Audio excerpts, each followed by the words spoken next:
Welcome back to another technical deep dive here in the debug zone. Today we're tackling a big question and breaking it down with insights from other users.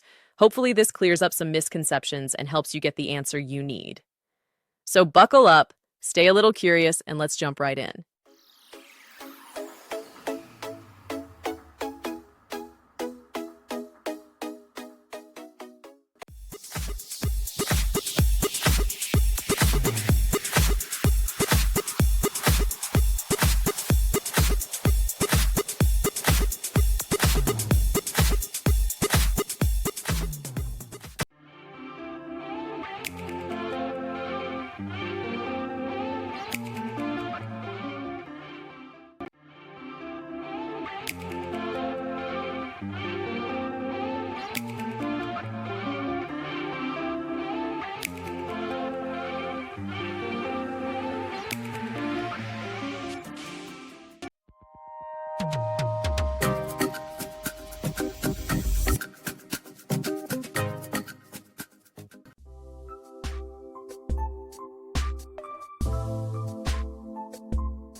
And that's a wrap. I hope you found the answer you were looking for. If you did, take a second to hit that subscribe button. It really helps out. And let me know in the comments which solution worked best for you.